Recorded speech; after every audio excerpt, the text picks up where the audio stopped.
Hello dear D pharma student, कैसे हैं आप सभी। मैं हूं भारती वैष्णव और मैं आपका स्वागत करती हूं जीपेट डिस्कशन सेंटर के ऑनलाइन प्लेटफॉर्म में। आज हम डिस्कस करेंगे डी फार्मेसी फर्स्ट ईयर में जो फार्माकोग्नोसी सब्जेक्ट है।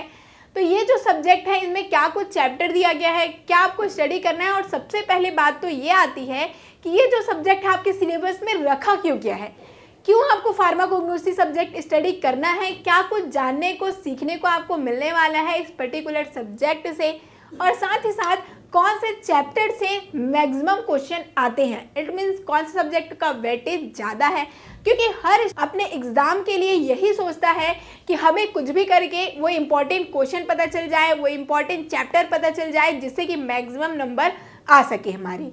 तो हम ये सभी चीज़ों को डिस्कस करेंगे, सभी चैप्टर में क्या कुछ आपको जानने को और देखने को मिलने वाला है इसके बारे में भी डिस्कस करेंगे, और लास्ट में हम देखेंगे कि किस प्रकार से आपके एग्जाम होने वाली है। It mean number of question कितने रहेंगे और किस प्रकार से आपके नंबर है वो डिवाइड होने वाले हैं। तो अंत तक जरूर बने रहिएगा वीडियो के, बिल्कुल भी स्किप नहीं करिए, क्योंकि वीडियो आपके लिए बहुत ही ज़्यादा खास होने वाली है।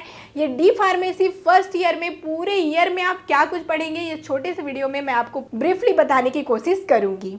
ओके चलिए, तो अब जैसे कि आप सभी जानते हैं अपना कोर्स कोड आपने देखा होगा कि ये जो आपका अपडेटेड सिलेबस है, ठीक है, फार्मेसी काउंसिल ऑफ इंडिया में एजुकेशन रेगुलेशन 20 में, ठीक है, 2020 में नया सिलेबस जारी किया गया था।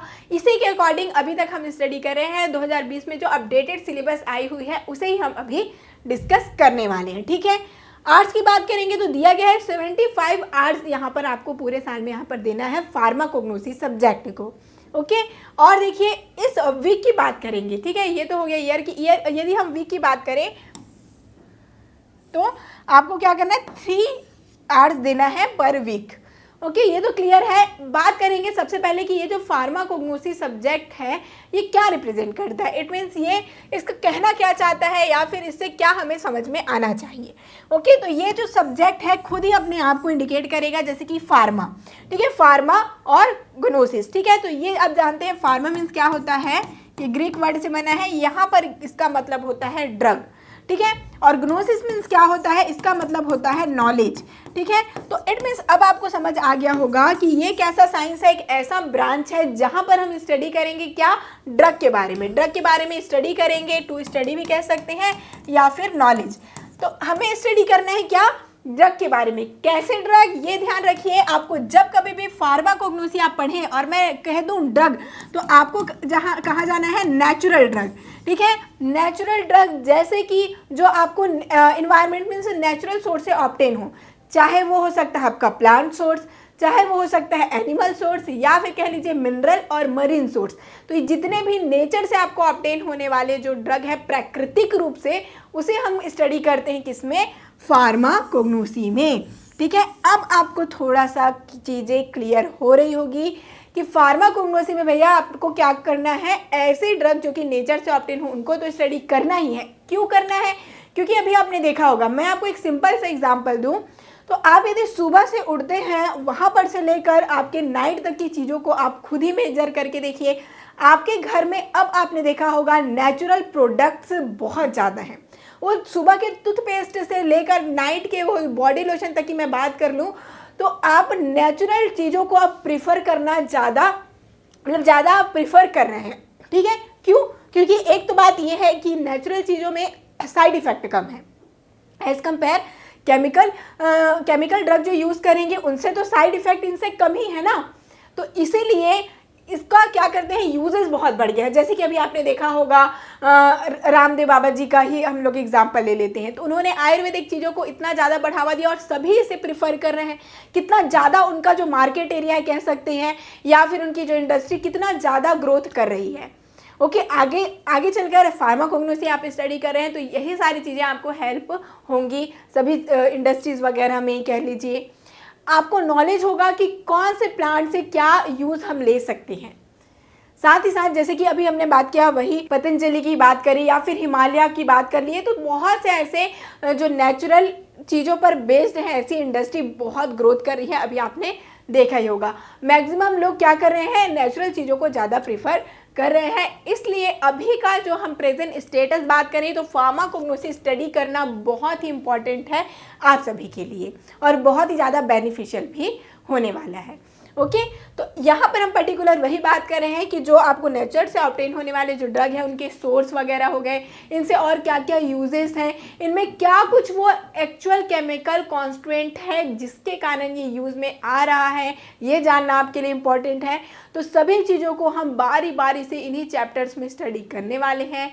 यहाँ तक आपको क्लियर हो गया होगा कि फार्माकोग्नोसी क्यों आपके लिए इम्पॉर्टेंट है, क्यों आपके सिलेबस में इसे रखा गया है और ये क्या इंडिकेट करता है, ये सारी चीज़ें हमने डिस्कस कर ही ली हैं।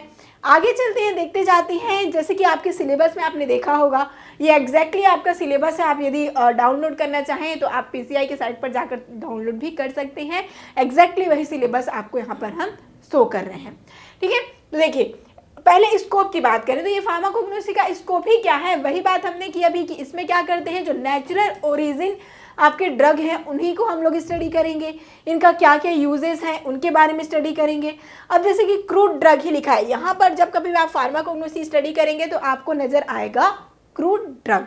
ठीक है, जिसका मतलब क्या होता है, तो ये क्या होते हैं, रॉ फॉर्म में होते हैं, जहाँ पर कोई इनकी प्रोसेसिंग नहीं हुई रहती, रॉ फॉर्म में होंगे। जैसे कच्चा पदार्थ, जहाँ पर जैसे कि हमने कोई बार्क लिया तो उसको सिर्फ साइड को कट करेंगे, साइज उसको छोटा करके पैकेजिंग करके उनको डायरेक्टली कहाँ करेंगे, इनको आगे प्रोसेस करेंगे। ठीक है, उनमें कोई भी एक्स्ट्रा प्रोसेसिंग नहीं होगी, तब उसको हम कहेंगे क्रूड ड्रग। केवल साइज रिडक्शन, वॉशिंग, ये सब हुआ होगा। आगे चलते जाते हैं और क्या कुछ हमें जानने को मिलने वाले हैं। इनका ऑब्जेक्टिव क्या है, तो ऑब्जेक्टिव में क्या है कि इनका जो वही मैंने कहा कि कहाँ पर पाए जाते हैं, करेंस क्या है, इनका डिस्ट्रीब्यूशन है ना, इनको आइसोलेट मीन्स कैसे बाहर करें। जैसे कि पूरा प्लांट है, लीफ है, लीफ में जो केमिकल है उसको कैसे बाहर करें, तो ये हमें स्टडी करना है यहाँ पर आइसोलेशन में। इनका आइडेंटिफिकेशन मीन्स इनकी पहचान कैसे करें, ये हमें जानेंगे आइडेंटिफिकेशन टेस्ट लगाकर। ठीक है, तो ये सारी चीज़ें हम लोग धीरे धीरे से अभी स्टडी करेंगे तो आप ये जान भी जाएंगे। ठीक है, वैसे आपको क्या ऑब्जेक्टिव है, क्या स्कोप है, ये अभी मैटर नहीं करता। आपको जानना है क्या, ये आपको जानना चाहिए कि चैप्टर्स में स्टडी करना क्या है। ओके, और आएगा क्वेश्चन कहाँ पर से ज़्यादा और कैसे। ठीक है, तो जैसे हम सबसे पहले चैप्टर 1 की बात कर लें तो यहाँ पर आपने देखा होगा डेफिनेशन। जैसे कि मैंने आपको बताया कि फार्माकोग्नोसी क्या है, तो ये आपका सारा क्या रहेगा, डेफिनेशन आपका उसी में आ जाएगा। हिस्ट्री देखिए बहुत इंपॉर्टेंट है। अब आप ही सोचिए कि अभी तो आ गई फार्माकोग्नोसी, बहुत बड़ी बड़ी इंडस्ट्री जिससे कि हमें हर्बल चीज़ें मिल रही हैं। पहले की बात करें हिस्ट्री में यदि आप जाइए, साथ ही साथ अब तो एलोपैथिक भी चीज़ें बहुत आ गई जिससे कि हर डिसीज डिसऑर्डर इजीली से ट्रीट हो जा रहे हैं। पर पहले के लोग क्या बीमार नहीं पड़ते थे ना, पहले के लोग भी बहुत बीमार पड़ते थे और उस टाइम वैद्य होते थे, उन लोग करते थे ट्रीटमेंट। तो वो क्या करते थे, वहाँ पर तो कोई एलोपैथिक चीज़ नहीं थी, तो वो यही सारे नेचुरल चीज़ों का यूज़ करके उन्होंने ही डिस्कवर किया है ये सारी चीज़ों को, कि जैसे कि कौन सा प्लांट, जैसे सिनकोना की ही बात कर लें तो एंटी मलेरियल एक्टिविटी रखता है।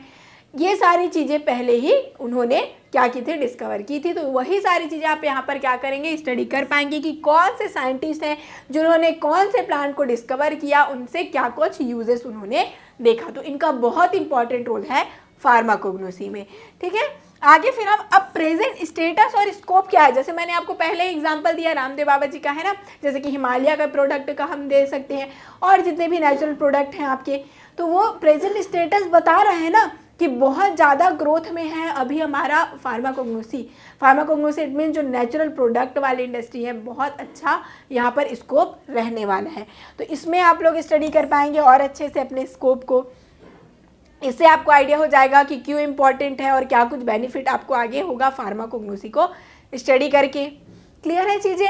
अब बात आई, जैसे कि मैंने कहा ये फर्स्ट चैप्टर में आपने स्टडी किया कि डिस्कवरी, ठीक है, जो बहुत सारे ड्रग बहुत सारे साइंटिस्ट ने डिस्कवर किया। अब बहुत ज़्यादा ड्रग हो गए तो इनको क्लासीफाई करना, इनका अरेंजमेंट करना बहुत इंपॉर्टेंट हो गया। इसीलिए सेकेंड चैप्टर में हम क्या स्टडी करेंगे, इनका क्लासिफिकेशन। जितने भी ड्रग हैं उनको कैसे हम क्लासीफाई कर सके ईजिली से, जिससे कि हम लोग को जब कोई ड्रग चाहिए तुरंत हम उसको क्या कर सके, ले सके, है ना, ले सके, इट मीन उसको आइडेंटिफाई कर सके। तो यहाँ पर जैसे कि अल्फ़ाबेटिकल कर सकते हैं, टेक्सोनॉमिकल, मॉर्फोलॉजिकल, फार्माकोलॉजिकल, केमिकल और कीमोटेक्सो इकोनॉमिकल। ये 6 क्लासिफिकेशन के मेथड्स हैं हमारे, ठीक है। इनको हम लोग डिटेल से जानेंगे कि कैसे इनको हम लोग क्लासीफाई करें। क्लासीफाई इट मीन्स, जैसे कि मैं आपको एक छोटा सा एग्जांपल दे दूं कि आपने अपनी लाइब्रेरी में जाते हैं तो आपको फार्माकोग्नोसी का बुक चाहिए तो आप फार्माकोग्नोसी के सेक्शन में जाते हैं, क्योंकि वहाँ पे ऑलरेडी सब्जेक्ट अकॉर्डिंग क्या है, क्लासीफाइड है बुक।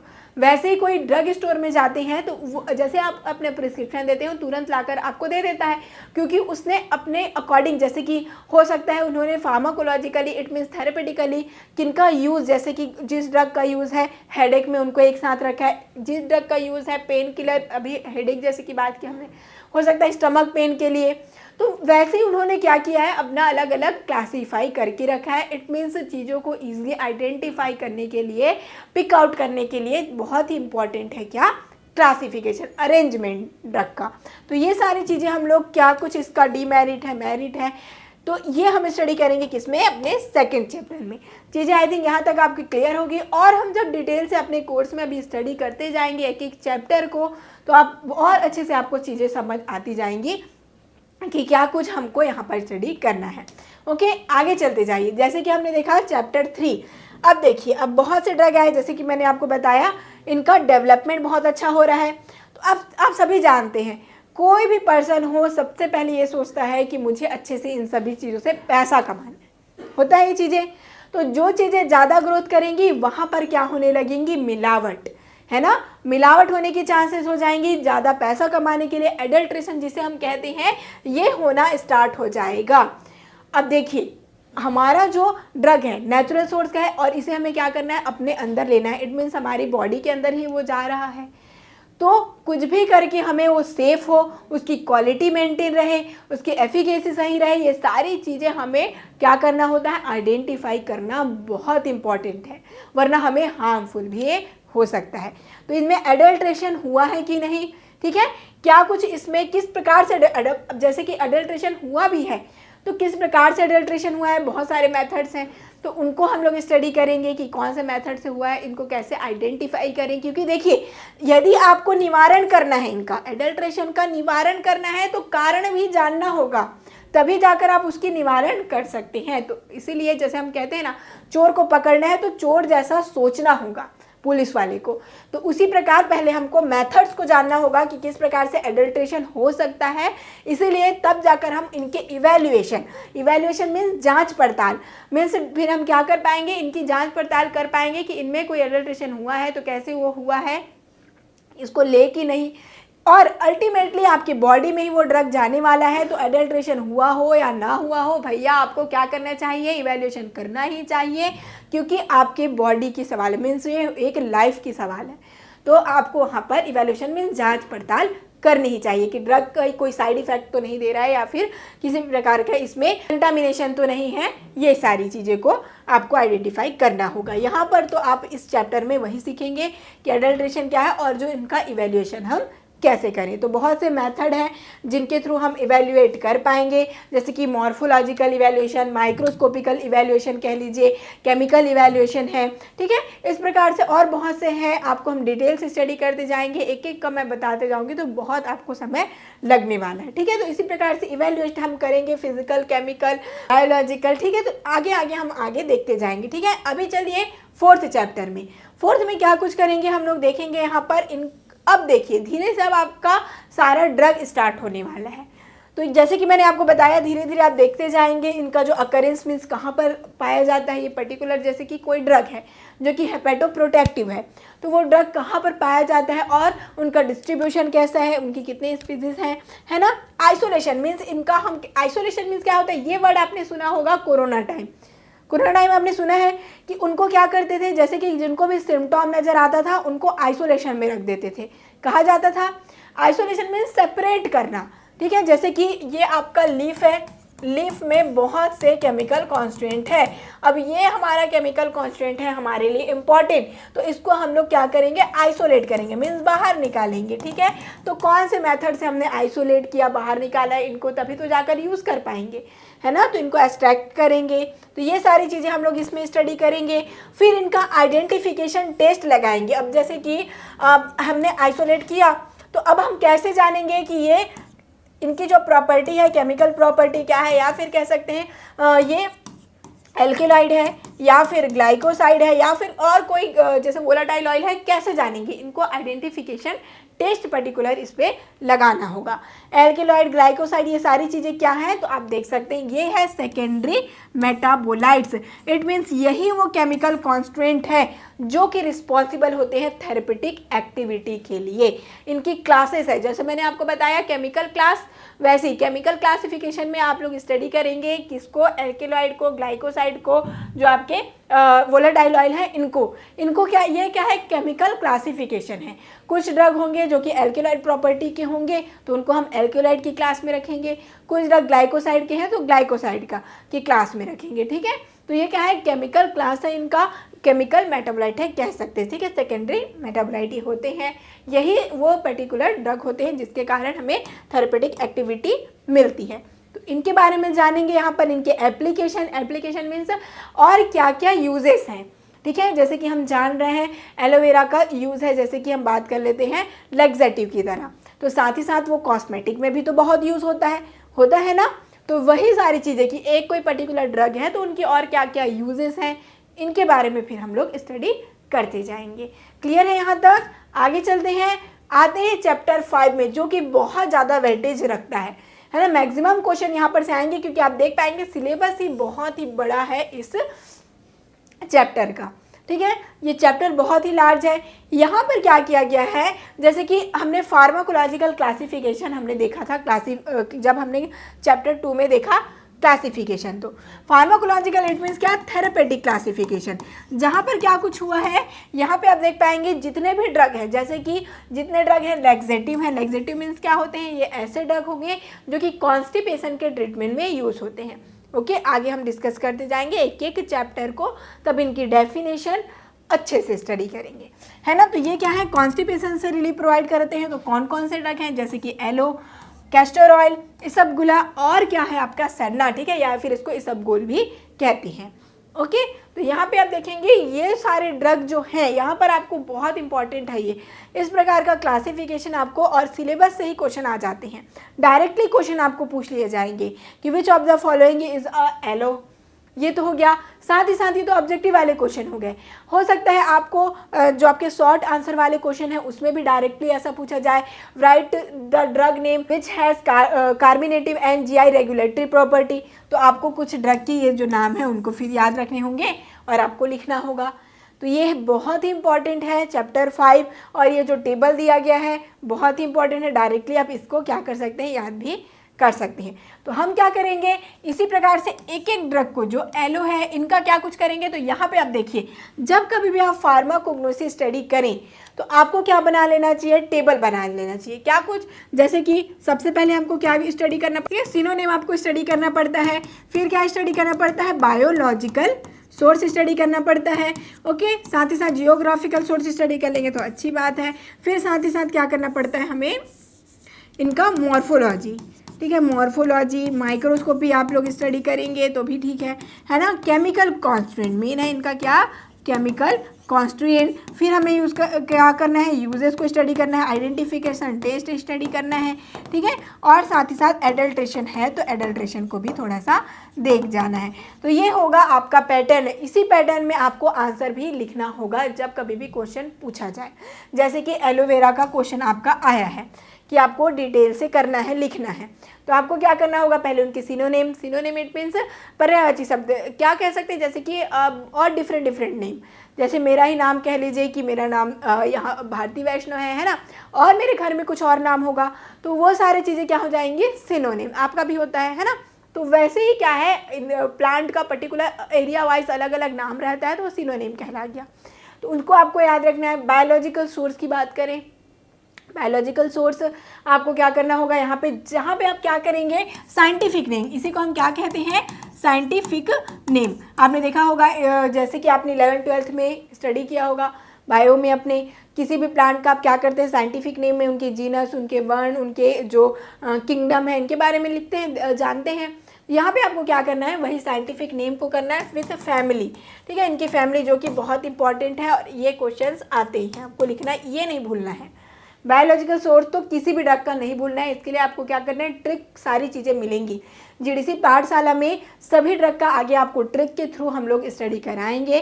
तो जरूर से जीडीसी पाठशाला की क्लासेस आप लोग ज्वाइन भी कर लीजिए, जो नहीं किए होंगे स्टूडेंट, और आपने कर लिया है तो बहुत ही अच्छा है, आपको सभी चीज़ों का ट्रिक यहाँ पर मिलने वाला है। ठीक है, तो इसी प्रकार से कार्डियो टॉनिक, तो ये ऐसे ड्रग होते हैं। टॉनिक मीन्स क्या होता है, जो कि आपकी एनर्जी प्रोवाइड करता है। ठीक है, एनर्जी प्रोवाइड करता है। और कार्डियक मीन्स क्या होता है, कार्डियक मीन्स हार्ट। तो ऐसे ड्रग जो कि क्या करें, हार्ट को एनर्जी प्रोवाइड करें, तो ये क्या कहलाएंगे, आपके कार्डियोटॉनिक। तो जिसमें क्या कुछ आते हैं, जिसमें आपके डिजिटेलिस और अर्जुना, ये 2 प्लांट हैं। तो ऐसे ही पूरे प्लांट को जितने भी आपके, जैसे कि एंटीटसिव हो गया, एंटी हाइपरटेंसिव है, नर्वस सिस्टम में एक्ट करने वाले ड्रग, एस्ट्रिंजेंट कह लीजिए, anti tumour drug means anti cancer जिसको हम कहते हैं, डायूरेटिक है, एंटी डायबिटिक है। तो ये सभी क्या है, जितने भी यूजेस है, जितने भी डिसीज़ वगैरह होती हैं, डिसऑर्डर होते हैं, तो उनके यूजेस के अकॉर्डिंग मीन्स कौन से जो प्लांट हैं वो कौन से डिसीज़ में यूज़ होंगे, इनके अकॉर्डिंग यहाँ पर आपको ब्रीफली अच्छे से दिया गया है। ठीक है, तो आपको क्या करना है, ये ज़रूर से एक बार अपने सिलेबस को क्या कर लीजिए, स्क्रीनशॉट ले लीजिए, ये टेबल बहुत ही काम में आने वाला है। ठीक है, डायरेक्टली इससे क्वेश्चन आते हैं। आगे देखिए, इसलिए मैंने आपको कहा कि चैप्टर 5 बहुत ही इंपॉर्टेंट है। इसमें मैक्सिमम आपका कोर्स जो आपका फार्माकोग्नोसी का है कवर यहीं पर हो रहा है। इसी प्रकार से आगे जैसे कि कुछ एंटीसेप्टिक्स है। ठीक है, एंटीसेप्टिक है, डिसइंटीग्रेंट है, एंटी मलेरियल, विटामिन है, इंजाइम्स है, ये सारी चीज़ें आपको यहीं पर स्टडी करने को मिलने वाली। कौन से ड्रग हैं जो कि यूज़ होते हैं इस पर्टिकुलर डिसीज या डिसऑर्डर में। ओके, यहाँ पर से आपको क्लियर हो जाएगा। तो चलते हैं आगे, ये तो बात थी चैप्टर 5 तक। ठीक है, आपके फार्माकोग्नोसी में पूरा चैप्टर 12 तक दिया है, तो आगे हम लोग धीरे धीरे देखते जाते हैं, और एक एक चैप्टर को जब हम स्टडी करेंगे तो फिर से एक बार सिलेबस को देख जाएंगे कि क्या कुछ हमें स्टडी यहाँ पर करना है। ठीक है, अब यदि हम बात करें 6 में, plant fibre used as surgical dressing यहाँ पर दिया है। प्लांट फाइबर, ठीक है, जो कि सर्जिकल ड्रेसिंग में यूज़ हो, जो प्लांट से ऑब्टेन होने वाले जो आपके फाइबर्स हैं, जो कि हमारे सर्जिकल ड्रेसिंग मीन्स क्या हो गया, जैसे कि सूचर, लिगेचर वगैरह होती है ना, जो कभी कट लग गया तो आपने देखा होगा, है ना, ड्रेसिंग करने के लिए बैंडेज वगैरह आपने देखा होगा। तो वो सारी चीज़ें भी नेचुरल रूप से ऑब्टेन की जाती हैं। तो वो कहाँ से ऑब्टेन की जाती हैं, तो जैसे कि कॉटन, कॉटन तो एक नेचुरल प्लांट से ऑब्टेन होता है, सिल्क है, वुल है। ठीक है, तो ये आपको स्टडी करना है, प्लांट फाइबर। ठीक है, और रीजनरेटेड फाइबर्स हैं। अब जैसे कि सूचर्स ही हैं, तो जो सर्जिकल कैटगट और लिगेचर हैं, कैटगट और लिगेचर के बारे में आप जान ही रहे होंगे, नहीं जान रहे होंगे तो अब आप आगे स्टडी करते जाएंगे धीरे धीरे। अब आप आ चुके हैं फार्मा फील्ड में, तो घबराइए नहीं, सभी को हम बहुत ही आसानी से समझने वाले हैं, आपको बहुत ही मज़ा आने वाला है आगे के क्लास में। कभी भी आप बोर फील नहीं करेंगे कि बहुत अच्छी अच्छी ट्रिक और निमोनिक्स हम आपको यहाँ पर देंगे भी। आगे से आप देखते जाइए, यहाँ पर basic principle involve in the traditional system of medicine. ये देखिए बहुत इंपॉर्टेंट चैप्टर है। कुछ यहाँ पर मैंने आपको कहा था कि अमेंडमेंट हुआ है। जो आपका पुराना सिलेबस देखेंगे तो ये जो चैप्टर है वो आपके फर्स्ट चैप्टर में ही आपको मिल गया था। ओके, वैसे होना चाहिए था फर्स्ट चैप्टर में, बट इसको सेपरेट कर दिया गया है। ये जो आपका टॉपिक है 7th में ला दिया गया है अभी जो आपका नया सिलेबस है इसमें। तो यहाँ पे आप क्या कुछ देखेंगे, ट्रेडिशनल सिस्टम, वही हमने जो बात की हिस्ट्री की कि जो पुराने टाइम में कौन कौन से सिस्टम के थ्रू, जैसे कि आयुर्वेदिक सिस्टम चलता था, अभी भी चल रहा है आपका Ayurvedic system, Chinese medicine, homeopathic medicine, homeopathic drug आप यूज़ भी करते होंगे। तो इनके बारे में हम स्टडी करेंगे। जो ट्रेडिशनल टाइम मीन्स पुराने टाइम से जो चला आ रहा पद्धति है कह सकते हैं ट्रीटमेंट की, इनके बारे में जानेंगे। क्योंकि जब तक हम अपने हिस्ट्री को, अपने पास्ट को नहीं जानेंगे तो अपने फ्यूचर के लिए हमें हेल्प कैसे होगा कि आगे और क्या कुछ हम डेवलपमेंट इसमें कर सके। तो यही चीज़ें हम जानेंगे। वही हमने बात की आयुर्वेदिक सिस्टम, सिद्धा सिस्टम, यूनानी और होम्योपैथिक सिस्टम के बारे में हम स्टडी करेंगे कि इनमें ट्रीटमेंट कैसा होता था, क्या कुछ मेडिसिन इनमें यूज़ होती थी, डोजेस फॉर्म कैसा है, सभी चीज़ों को हम लोग डिटेल से यहाँ पर स्टडी करने वाले हैं। आगे चलिए देखते जाते हैं अब इनके कुछ preparation means doses form. Okay, जैसे कि आप स्टडी करते हैं टेबलेट, कैप्सूल अपने फार्मास्यूटिक्स में और उसको यूज़ भी करते हैं, वैसे ही यहाँ पर जो आयुर्वेदिक टाइम में क्या कुछ, जैसे कि अरिष्टा, अस्वा, गुटिका, तेला, चूर्णा, लहया, भस्मा, ये सारी चीज़ें हैं। ये जो प्रिपरेशन है वो आयुर्वेदिक में होती है। आपने चूर्ण तो ज़रूर से यूज़ किया होगा, जैसे कि च्यवनप्राश वगैरह की बात कर ले तो वो क्या है, आयुर्वेदिक प्रिपरेशन ही है ना। तो ये इनके बारे में स्टडी करेंगे और आप देखेंगे अभी आपको लग रहा है कि ये सारी चीज़ें क्या है, अस्वा क्या है, अरिष्टा क्या है, चूर्णा, भस्मा, ये सारी चीज़ें क्या कुछ आ गए, या ऐसा लग रहा है कि कोई बम फेंक रहा है भस्मा वस्मा सुन के, है ना। पर ऐसा नहीं है। आप लोग अभी स्टडी करते जाएंगे तो आपको खुद ही रियलाइज़ होगा कि ये सारी चीज़ें आप यूज़ में ला रहे हैं पर आपको पता ही नहीं है वो सारी चीज़ों के बारे में। तो आप इजीली से फिर कोरिलेट भी कर पाएंगे जब इन चीज़ों को स्टडी करेंगे, क्योंकि आपने अपने घर में एटलीस्ट कहीं किसी न किसी पर्सन को ये यूज़ करते देखा है, ये मेरी गारंटी ही है। ठीक है, आगे चलते जाते हैं। आपको बहुत ही ये जो सब्जेक्ट है फार्माकोग्नोसी बहुत इजी आपको जाने वाला है, आप इजी से समझ भी जाएंगे। आगे हम बात करते हैं जैसे कि चैप्टर 8, 9, 10 और 11, 12 में क्या कुछ दिया हुआ है। ठीक है, तो यहाँ पे आप देखेंगे चैप्टर जो आपका 8 है, यहाँ पे role of medical and aromatic plant दिया है, मेडिसिनल और aromatic plant in national economy. It mean जो एरोमेटिक प्लांट और मेडिसिनल प्लांट अभी हम देख रहे हैं तो उनका जो नेशनल इकोनॉमी, इकोनॉमी मीन्स क्या कुछ इससे जनरेट हो रहा है। जैसे कि स्कोप की हमने बात की कि यहाँ पर आप देखेंगे इंडस्ट्री कितना अच्छा ग्रोथ कर रहा है, तो इनके बारे में कि क्या कुछ इकोनॉमिकल हमें हेल्प हो रहा है, इंडिया को क्या कुछ पर्टिकुलर, जैसे इंडिया की आपकी आ गई बात, तो आपको क्या कुछ यहाँ पर इंडिया में जनरेट हुआ, कितने परसेंटेज में इंक्रीज हुई चीज़ें इस पर्टिकुलर मेडिसिन से, मेडिकल जो आपका प्लांट वगैरह है नेचुरल सोर्स से, इनके बारे में डिटेल से स्टडी करते जाएंगे। ठीक है, हर्ब्स एंड हेल्थ फूड दिया है, तो हेल्थी फूड जैसे कि अभी न्यूट्रास्यूटिकल्स ही है।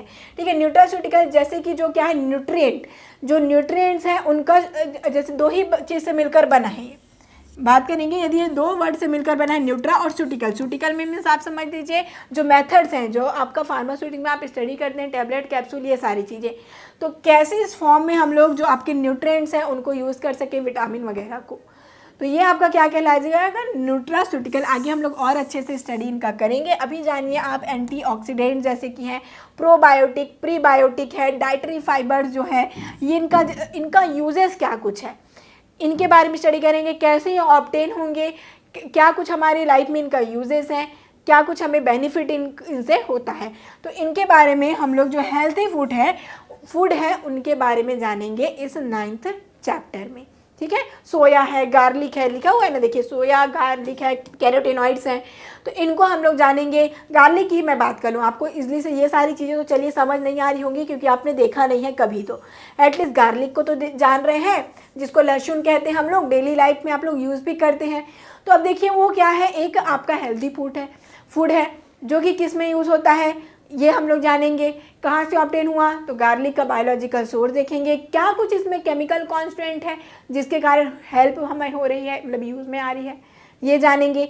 तो इस प्रकार से धीरे धीरे हम लोग सारे टॉपिक को कवर यहाँ पर करेंगे। नेक्स्ट है 10 नंबर चैप्टर, जहाँ पर हम लोग हर्बल फॉर्मुलेशन को जानेंगे। ओके, जो हर्बल फॉर्मुलेशन आपके हैं, अस्वारिष्टा तो हमने देखा, आयुर्वेदिक फॉर्मुलेशन में हमने देखा। अब जो आपके फॉर्मुलेशंस हैं तो वो कैसे प्रिपेयर करते हैं, इनका एक्सट्रैक्शन देखेंगे। ओके, एक्सट्रैक्ट कैसे करते हैं, और साथ ही साथ बहुत से मेथड है जिनके थ्रू हम लोग एक्सट्रैक्ट करेंगे, जैसे परकोलेशन हो गया, सॉक्सलेट, ये सारी चीज़ें मैं आपको आगे बताते जाऊंगी। अभी सुनकर आप घबरा जाएंगे, इसीलिए उसको आप ध्यान ना दें। रहने को क्या है, सारी चीज़ें आसान है, बारी बारी से हम देखते जाएंगे तो आप इसको जल्दी से पकड़ लेंगे। ठीक है, तो हर्बल फॉर्मुलेशन के बारे में हम लोग जानेंगे। हर्बल कॉस्मेटिक आया, बहुत अच्छा चैप्टर।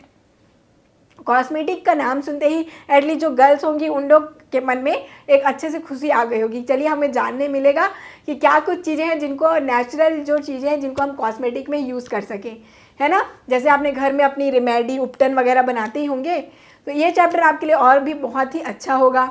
ठीक है, कि आप लोग जान पाएंगे कि कौन कौन से प्लांट हैं जिनका हम लोग यूज़ यहाँ पर कर सकते हैं। तो वही चीज़ें हम इनका सोर्स, केमिकल कॉन्स्टिट्यूएंट, कॉमर्शियल इनकी प्रिपरेशन है, इनके बारे में और यूजेस के बारे में स्टडी करने वाले हैं। तो कौन कौन से ड्रग, जैसे कि एलोवेरा है, आलमंड ऑयल है, ठीक है, लेवेंडर ऑयल है, ऑलिव ऑयल है, रोजमेरी ऑयल है और सैंडलवुड ऑयल, और इनके बारे में आप जानते ही होंगे कि ये सारी चीज़ें, क्योंकि ये सारी चीज़ें आप कहाँ देखते हैं, टीवी पर तो देखते ही हैं। जितने भी ऐड हैं कॉस्मेटिक के, उसमें कहीं पे लेवेंडर आपको दिखाई पड़ जाएगा, कहीं पर आपको एलोवेरा दिखाई पड़ जाएगा, कहीं पर आलमंड ऑयल दिखाई पड़ जाएगा, और सैंडलवुड तो दिखाई देता ही है। तो आप ये सारी चीज़ों के बारे में देखते ही हैं, टीवी वगैरह में जानते ही हैं, बस आपको क्या करना है, इनके कुछ बायोलॉजिकल सोर्स को याद रख लेना है, ठीक है, इनके कुछ आपके केमिकल कॉन्स्टिट्यूएंट को याद रख लेना है। फिर यूजेस तो आप खुद ही बनाकर आई नो लिख लेंगे, क्योंकि इतनी सारी चीज़ें तो आप जानते हैं, आप डेली रूटीन में जो अपने यूज़ भी लाते हैं। तो ये सारी चीज़ें बहुत ही आसान होने वाली है आपके लिए, घबराइए बिल्कुल नहीं। लास्ट में आपका फाइटोकेमिकल इन्वेस्टिगेशन ऑफ ड्रग, ठीक है, यहाँ पर भी हम लोग फिर वही चीज़ें स्टडी करेंगे जो मैंने आपको बताया। फॉर्मुलेशन पहले हम लोग जैसे बना रहे हैं, तो क्या कुछ आपको वो जो मेथड्स हैं उनको यूज़ करनी होंगी, उनके बारे में स्टडी यहाँ पर हम करेंगे। मेथड वगैरह जो इन्वेस्टिगेशन के हैं इनके बारे में हम लोग स्टडी यहाँ पर करेंगे, ठीक है, आगे हम लोग डिटेल से और जानेंगे। तो ये तो बात हो गई आपके चैप्टर्स की कि क्या कुछ हम स्टडी यहाँ पर कर रहे हैं, ठीक है, क्या कुछ हम लोग स्टडी करेंगे किसमें, आपके फार्माकोग्नोसी सब्जेक्ट में। अब यदि हम बात करते हैं एग्जाम का पैटर्न क्या है, आई थिंक अब आपको क्लियर हो गया होगा कि फार्माकोग्नोसी पढ़ के बहुत ही अच्छा लगने वाला है, बहुत बेनिफिशियल भी होगी। साथ ही साथ एक और बेनिफिट इससे होती है, मैं आपको जनरल वे में बताऊं तो, जैसे कि आप लोग फार्माकोग्नोसी अभी स्टडी कर रहे हैं, आप अपने घर में जाकर बताते हैं, मैंने आपको एक एग्जाम्पल देती हूँ विनका का, विनका जिसको हम सदाबहार कहते हैं, ठीक है, आपने ज़रूर से अपने घर के गार्डन में या फिर आसपास गार्डन में विनका तो देखा ही होगा। कोई भी ऐसा पर्सन नहीं होगा जो कि विनका को नहीं देखा है, जिसको हम सदाबहार कहते हैं। अब मैं आपको ये बता दूं कि इनका जो यूजेस है, इनका क्या है, एंटी कैंसर, ठीक है, एंटी कैंसर, सोचिए कैंसर के ट्रीटमेंट में ये यूज़ में आता है।